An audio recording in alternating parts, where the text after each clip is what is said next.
Hello everyone and welcome back to the Sports Porch. I hope that you are all doing well and welcome back to another video in my NFL Power Rankings and Team Breakdown series. If you guys have been enjoying the series so far, make sure to drop a like on this video as well as turning on post notifications and subscribing. I have a goal of reaching 100 subscribers by the end of the year, so if you could help me out with that, I would greatly appreciate it. Just a reminder, every single day up until the NFL season, I'll be giving you a new video giving a team's strengths, their weaknesses, some storylines to follow throughout the season, as well as some key players both on the field and for your fantasy rosters, and then just giving a general overview of the schedule and some win-loss predictions. So if you don't want to miss any of that, make sure you stay subscribed to the channel and tune in. Today we are moving on to team number 13, the Los Angeles Chargers, and they are going to be the first team in my tier 2 of my power rankings, which are teams that are on the fringe of contention. These are teams that are one piece away, whether it be in coaching or just overall talent on the team. If you want more information on these tiers and what they mean for the power rankings, I will leave those in the description below in this video and future videos, as well as past ones have had it as well. So I just want to clear something up quick before we go into the coaching overview. We are starting to get into the teams now where we have a little more strength, we have more positives to look at, but we also have more specific weaknesses with these certain teams. Now, some teams kind of buck that trend a little bit. I think my Green Bay Packers are one of those teams who kind of buck that trend, but we'll get into them when we get into them. Just know that as we start to move further into these teams, there will be potentially more strengths to talk about, and we might have to get a little more specific, about their weaknesses. So a quick coaching analysis. General manager Tom Telesco is going into year 7, and everybody else is going into year 1. Head coach Brandon Staley, offensive coordinator Joe Lombardi, defensive coordinator Ronaldo Hill, and special teams coordinator Darius Swinton, all in year 1 in this new regime. Strengths for this team. The receiving group is great here. You've got Keenan Allen, who I would say is underrated at this point. He is one of the best route runners in the NFL, one of the best early separators. He is very good in that short to intermediate game, and I think a lot of NFL fans just kind of forget about him because of the big names of Devontae Adams, DeAndre Hopkins, playing for these bigger teams, which kind of put themselves on the map a little bit more, but I think that's going to change this year with the Chargers because they really are an exciting team. You also have Mike Williams, who is a really good deep ball possession receiver to just be able to go up and get it. All he seems to do is just run 9 routes and just go up and grab them. It really is a sight to see with him. You've also got Jalen Gutton, Tyron Johnson, who people are going to sleep on. Both of those guys, I've heard good things about Gutton this training camp. Josh Palmer, who they drafted out of Tennessee, is just a yak machine. And then you also have Joe Reed on the depth chart as well. Austin Eckler is absolutely a plus in the receiving game. He might be the best receiving running back in the NFL, and they got a great deal for him as well. And you also have Jared Cook at tight end, who I think can hold his own for this team, kind of filling in the hole for Hunter Henry leaving this offseason. So this receiving group has a lot of potential even for the future. They're going to be, I think, really good day 1, and especially if they can get either Gutton, Johnson, or Palmer, or a combination of 3 of those guys to step up, that's going to be huge for this team going forward. The offensive line has seen some really big upgrades, specifically at the center spot and that left tackle spot. Corey Linsley comes in, one of the best centers in the league. I cannot believe the Packers didn't re-sign him, but we'll talk about them when we talk about them. They also had Rashawn Slater completely fall into their laps with the 13th pick, I believe it was, in this draft. I can't remember exactly where they got him at. But I've been saying all offseason, if somehow Rashawn Slater could fall to the Chargers, then that would be a match made in heaven. And it happened. I don't know why the Panthers wouldn't have drafted him. I would have liked to see him go there. But it is what it is. They also have Brian Bulaga at right tackle. Matt Filer and Ode Abushi on this line as well. So definitely an upgrade, especially with the addition of Corey Linsley. I think is going to be really key for this team and really key for Justin Herbert and his development as a quarterback going forward, getting an even cleaner pocket. And he was even great last year with not such a great pocket. Next up, the secondary. is really great. And once again, they got another guy in this draft who just fell into their laps. Derwin James, who I think when healthy is the best safety in the league, although that is a big caveat for him. Chris Harris Jr., Michael Davis, Najee Adderley, and then Asante Samuel Jr., who they got in the second round, I thought was an absolute steal of a pick. I think I had him as my 5th best corner in this class. I had Pat Surtain number 1, J.C. Horn number 2, Farley 3, Newsome 4, and then Asante Samuel Jr. at number 5. He can do everything you'll ask of a corner. He is great in man coverage. He's also good in zone, press, off coverage, whatever you need him to do. He's going to do it. The only thing about him is his size is his only real shortcoming. But if you can get past that and just look at the fact that size isn't the biggest deal in the modern NFL, especially when it does seem that there are a lot of receivers who are getting smaller. And for now, you can also have Chris Harris Jr. take the bigger, tougher assignments on those bigger guys. And I think Asante Samuel is going to be really nice in this offense, working with Brandon Staley, who, I mean, we'll talk about him a little later with what he's done with the Rams defense, and now hopefully do the same for this Chargers defense. I love the Asante Samuel pick. I love the Rashawn Slater pick. Those two were really home run, knock it out of the park picks for me. And I also like Josh Palmer as well. So I think that the Chargers in general had a really good draft, and it was great for them to see. So there are a couple of weaknesses with this team. Right guard is a little bit of a concern with Ode Abushi and Brennan James. That's like the one true weakness on this offensive line you can point to, but I think they can make up for that with how good the rest of this line is. I would say overall it is an above average offensive line. Also, the next biggest weakness really is injury concerns. You've got a lot of guys on this team who will just miss some games, and it seems like it kind of comes expected with them. Brian Bulaga is the big one. I remember when the Packers let him go, I was actually of the opinion that he's a guy who should have walked. Usually I disagree with the Packers on a lot of their stuff lately, such as letting Corey Linsley walk, but Brian Bulaga I could totally understand, because when he plays, he's a really good tackle, but you're only going to get maybe half the year's games out of him, especially with now going to a 17 game season. It's going to be interesting to see just how many snaps Brian Bulaga plays. As mentioned a little earlier, Derwin James, who is considered by most fans to be sort of this already what-if story, kind of like in the lens of Andrew Luck, where he is truly, I think, the best safety in the NFL, but he just cannot for the life of him stay on the field. There's always a major injury every single year, it seems, with Derwin James. We never get to see his full potential, and hopefully this year can change that. Hopefully he can have, like one of his former teammates, Dalvin Cook, kind of a renaissance this year and be able to stay healthy and only miss a couple of his games. Joey Bosa had 2 concussions last year as well. And then Corey Linsley, while I do think the Packers should have re-signed him, he did also miss some games last year, had some little nagging things going on. So this team in general does have a lot of concerns when it comes to keeping guys on the field. And it's always said availability is the best ability to have. That rings true with the Chargers. We saw that with the Eagles last year, just how miserable they were without all of their players. And we've seen that from them year in and year out. So I just hope that can change here in LA. And then some storylines to watch heading into the season and just some questions in general. Will Justin Herbert take another step this year to become a top 10 quarterback in the NFL?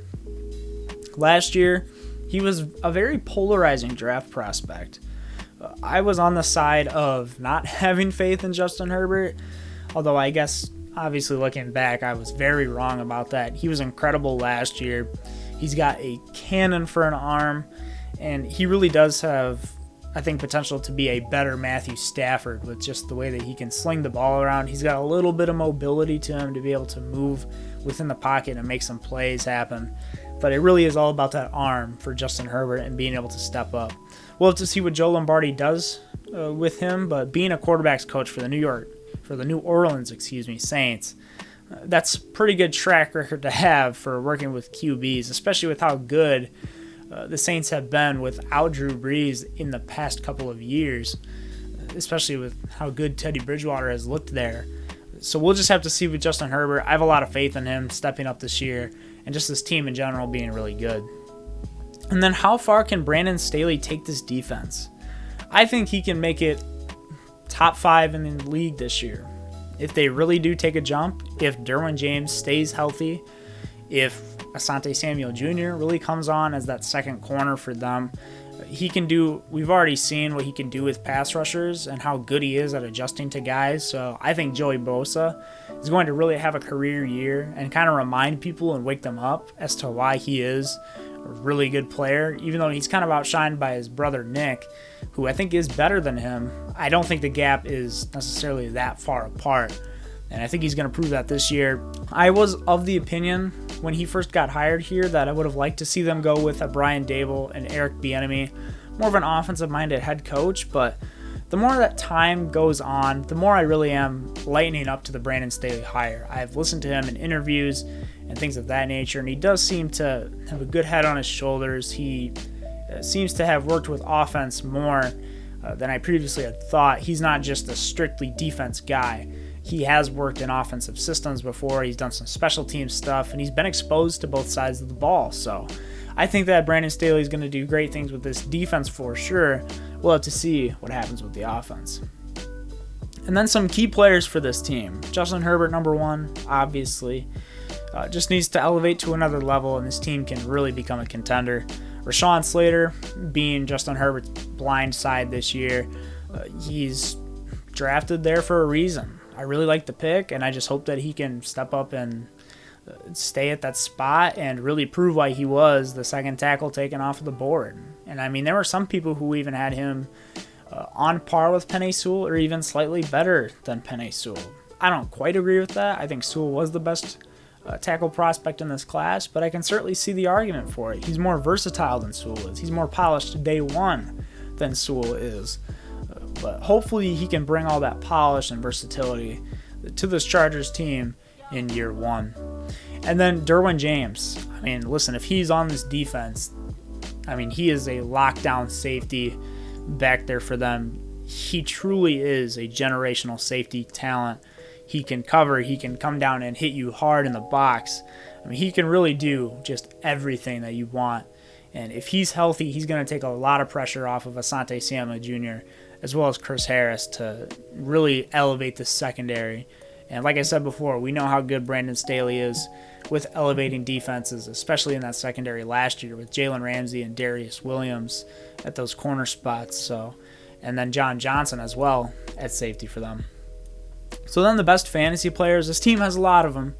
You've got Austin Eckler, who's probably going to go in the first round of a lot of fantasy drafts. In the back end, I would say, for redraft leagues, especially PPR, he is just a machine because of how much they use him in the receiving game. Keenan Allen as well gets a majority of the targets for this team. Once again, PPR is going to be drafted second round, third round. You're going to see out of Keenan Allen. Justin Herbert as well this year can really explode. I think Joe Lombardi is going to optimize him very well, and he is really good at getting Mike Williams those deep balls with that big cannon of an arm he has and getting you some really big weeks, especially when he hits on those long touchdown throws. And then I also did throw Jared Cook in here at the end because I think he's a little underrated as far as fantasy tight ends go. I know that Eckler and Allen are going to take some touches away from him, but he's going to be kind of a guaranteed target that Herbert can always have there. And then for my sleeper player for Dynasty, that being Josh Palmer out of Tennessee, as I mentioned before, drafted in, I believe it was the third round by them. I thought it was pretty good value where they got him. As I said before, he is a yak machine, so if he can just catch the ball and get open, then he's going to be unstoppable, and he's going to be really fun to watch. He's going to rip off a lot of runs for you, and you should be able to get him very late in your rookie drafts because I do think people aren't talking about him nearly as much as some of the other wide receivers in this class. So be on the lookout for Josh Palmer. Even if you can get him undrafted and pick him up and put him on your taxi squad for a year, I think that's going to work out really well in your favor if you can do that. So then schedule overview. As for the strength of their schedule, they have the 17th hardest in the NFL, so they are on the back end of that. Some key games for them, Week 3 at Kansas City. I don't really need to explain that one. Week 6 at Baltimore. Baltimore does have a Monday game the week before, so the Chargers will have an extra day of rest, but they will also probably spend that extra day traveling all the way over to Baltimore. So we'll have to see how that one goes for them. And then Week 8 versus New England. Los Angeles does have a bye week the week before, and if they can game plan very well, that game is very winnable, especially with how far, again, New England has to travel all the way to LA to be able to play against them. So that game is very winnable. And then Week 15 versus Kansas City. I think early in the year, it's going to be a bit of a growing process with a whole new regime here. There's going to be some hiccups here and there, especially going against a Kansas City team that is just, they're dynamite every single year. But hopefully in Week 15, things have settled down a little bit. Things have gotten a lot better for this team. I don't know if they'll necessarily win the game, but I think they can give Kansas City a run for their money. They did last year when Herbert came in for the very first time in a game with Anthony Lynn as his head coach, who frankly was probably the worst last year in terms of time management, clock management, in-game decisions.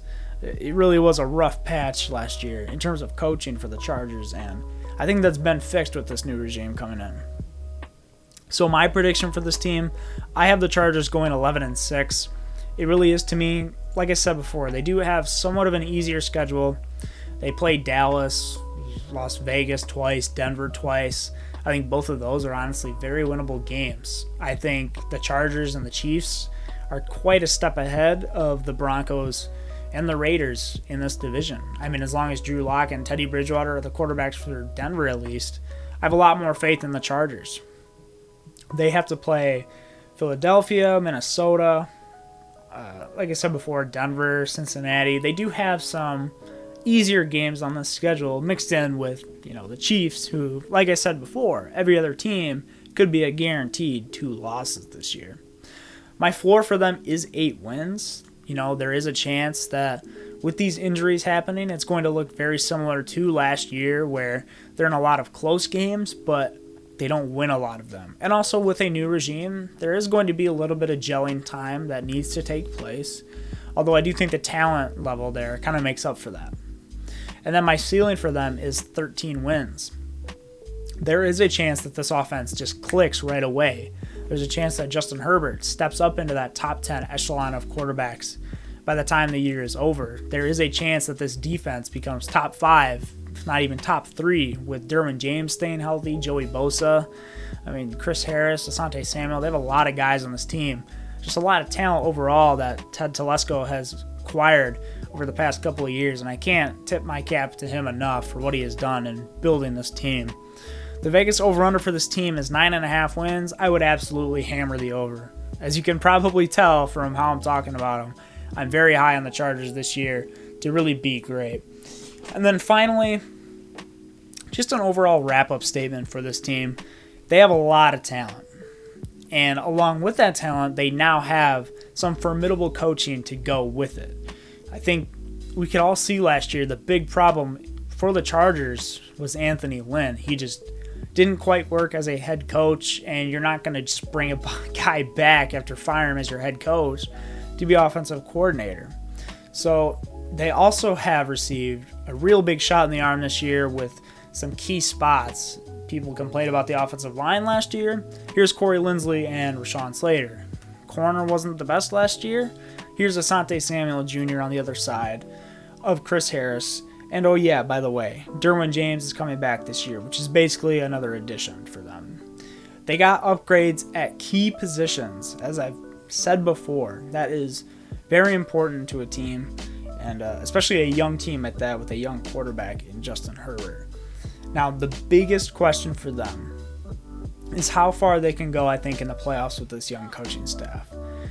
They do have potential to be a great team this year.